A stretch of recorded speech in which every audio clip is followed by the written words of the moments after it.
നമസ്കാരം. വൃശ്ചിക മാസത്തിലെ കാർത്തിക ദേവിയുടെ ജന്മനാളാണ് എന്ന്. ദേവിയുടെ പിറന്നാൾ ഭക്തർ തൃക്കാർത്തികയായി കൊണ്ടാടുന്നതുമാണ്. ഈ വർഷം തൃക്കാർത്തിക വരുന്നത് ഡിസംബർ 13 വെള്ളിയാഴ്ചയാണ്, അതായത് ഇന്ന്. ദേവീപ്രീതിക്ക് അത്യുത്തമമായ തൃക്കാർത്തിക ദിനത്തിൽ വ്രതമനുഷ്ഠിക്കുന്നതും ഭവനത്തിൽ ചിരാതുകൾ തെളിയിച്ച് പ്രാർത്ഥിക്കുന്നതും ദേവീ കടാക്ഷത്തിനും ഐശ്വര്യവർദ്ധനവിനും ദാരിദ്ര്യ ദുഃഖ ശമനത്തിനും സഹായകരമാകുന്നു. തൃക്കാർത്തിക ദിനത്തിൽ ദേവിയുടെ സാമീപ്യം ഭൂമിയിൽ ഉണ്ടായിരിക്കും എന്നാണ് വിശ്വാസം.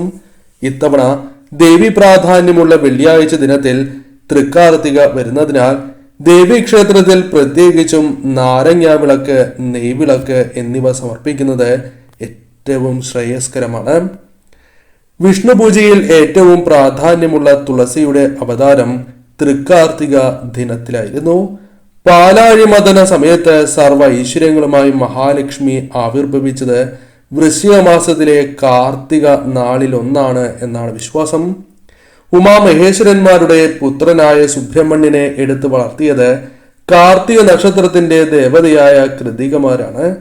ആയതിനാൽ തൃക്കാർത്തിക ദിവസം ദീപം തെളിയിച്ച് പ്രാർത്ഥിച്ചാൽ മഹാദേവന്റെയും ദേവിയുടെയും സുബ്രഹ്മണ്യ സ്വാമിയുടെയും മഹാവിഷ്ണു ഭഗവാന്റെയും അനുഗ്രഹം ഒരുമിച്ച് ലഭിക്കും എന്നാണ് പരാമർശം. മഹിഷാസുര നിഗ്രഹം കഴിഞ്ഞു വരുന്ന ദേവിയെ സ്തുതിക്കുന്നതാണ് തൃക്കാർത്തികയായി ആഘോഷിക്കുന്നത് എന്ന് ദേവീ പുരാണത്തിൽ പരാമർശിച്ചിരിക്കുന്നതാകുന്നു. ഇന്ന് വൃശ്ചിക മാസത്തിലെ അവസാന വെള്ളിയാണ്. ഇതിനാൽ ഈ ദിവസത്തിന് അത്രമേൽ പ്രാധാന്യം വന്നു ചേർന്നിരിക്കുന്നു എന്നതാണ് വാസ്തവം. ഇന്നേ ദിവസം നടത്തുന്ന വിശേഷാൽ ലക്ഷ്മി വരാഹി പൂജയിൽ ഉൾപ്പെടുത്താൻ ആഗ്രഹിക്കുന്നവർ പേരും ജന്മനക്ഷത്രവും കമന്റ് ബോക്സിൽ രേഖപ്പെടുത്തുവാൻ ശ്രമിക്കുക. വജ്രഘോഷം എന്ന് കമന്റ് ബോക്സിൽ രേഖപ്പെടുത്തുവാൻ ഏവരും ശ്രമിക്കുക. വൈകുന്നേരം ഇന്നേ ദിവസം വിളക്ക് 6 മണിയോടെ തന്നെ തെളിയിക്കേണ്ടത് അനിവാര്യമാണ്. 6 മണിക്ക് തന്നെ തെളിയിക്കണം. നിലവിളക്കിൽ നെയ് ഒഴിച്ച് തെളിയിക്കുവാൻ സാധിക്കാത്തവരാണ് എങ്കിൽ ലക്ഷ്മി ചിത്രത്തിന് മുൻപിൽ ഒരു ചിരാതിൽ നെയ്വിളക്ക് തെളിയിച്ചാൽ അതിവിശേഷം തന്നെയാകുന്നു.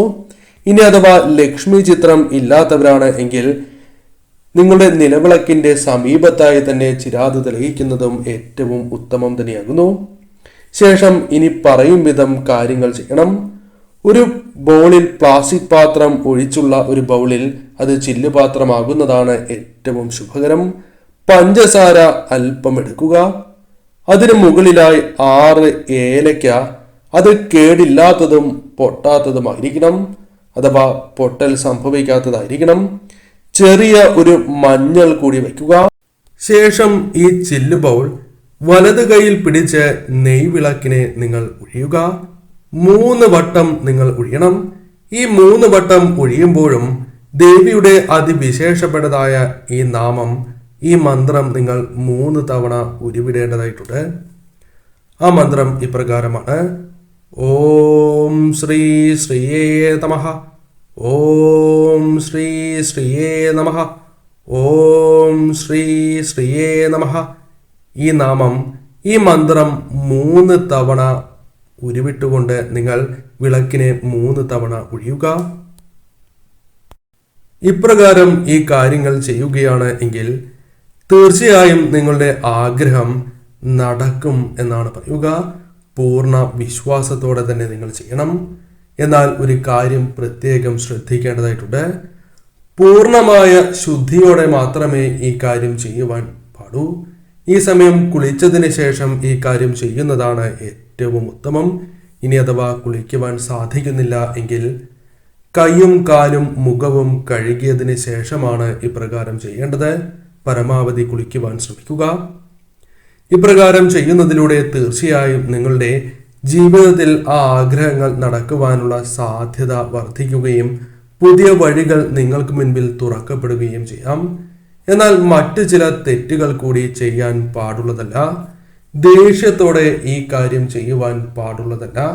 ഈ കാര്യം ചെയ്യുന്നതിൻ്റെ 3 മണിക്കൂർ മുൻപും 3 മണിക്കൂർ ശേഷവും നിങ്ങൾ ഒരിക്കലും ദേഷ്യപ്പെടാൻ പാടുള്ളതല്ല. ദുഷ്ചിന്തകൾ മനസ്സിലേക്ക് കടന്ന് വരാൻ പാടുള്ളതല്ല. മറ്റുള്ളവർ നശിക്കണം എന്ന ചിന്ത ഒരിക്കലും വരാൻ പാടുള്ളതല്ല. ഈ സമയം സൽചിന്തകളാൽ നിങ്ങളുടെ മനസ്സ് നിറയേണ്ടത് അനിവാര്യം തന്നെയാകുന്നു. ഇപ്രകാരം പൂർണ്ണമായ വിശ്വാസത്തോടെ ഈ കാര്യങ്ങൾ പാലിച്ച് നിങ്ങൾ ഈ കാര്യം ചെയ്യുകയാണ് എങ്കിൽ നിങ്ങളുടെ ജീവിതത്തിൽ ആ ആഗ്രഹം നടക്കും എന്ന കാര്യം നിസ്സംശയം പറയാം. ശേഷം നിങ്ങൾ ചെയ്യേണ്ടതായ മറ്റ് ചില കാര്യങ്ങളുണ്ട്. ഈ മഞ്ഞൾ, ഏലയ്ക്ക എന്നിവ കിഴികെട്ടി പൂജാമുറിയിലോ അല്ലെങ്കിൽ ശുദ്ധിയുള്ള ഇടത്തോ നിങ്ങൾക്ക് സൂക്ഷിക്കാവുന്നതാണ്. നിങ്ങളുടെ കർമ്മഫലം അനുസരിച്ച് അല്ലെങ്കിൽ ചെയ്യുന്നതായ ആ സമയത്തെ ഉദ്ദേശശുദ്ധി അല്ലെങ്കിൽ ശുദ്ധി അനുസരിച്ച് ഈ കാര്യങ്ങളിൽ മാറ്റങ്ങൾ വരാം. ആഗ്രഹങ്ങൾ സാധിക്കുന്നതുവരെ തീർച്ചയായും ഇവ സൂക്ഷിക്കുന്നതാണ് ഏറ്റവും ഉത്തമം. ആഗ്രഹം സാധിച്ചതിന് ശേഷം ആരും ചവിട്ടാത്ത ഇടത്ത് ഇവ ഉപേക്ഷിക്കാവുന്നതാണ്. എന്നാൽ പഞ്ചസാര അടുത്ത ദിവസം തന്നെ അല്ലെങ്കിൽ അന്നേ ദിവസം തന്നെ നിങ്ങൾക്ക് പായസം തയ്യാറാക്കാനോ അല്ലെങ്കിൽ മറ്റാവശ്യങ്ങൾക്കായോ ഉപയോഗിക്കാവുന്നതാണ്. തീർച്ചയായും ഈ കാര്യങ്ങൾക്ക് പ്രാധാന്യം നൽകുക. ഇനി ചെയ്യേണ്ടതായ മറ്റൊരു പ്രധാനപ്പെട്ട കാര്യമുണ്ട്.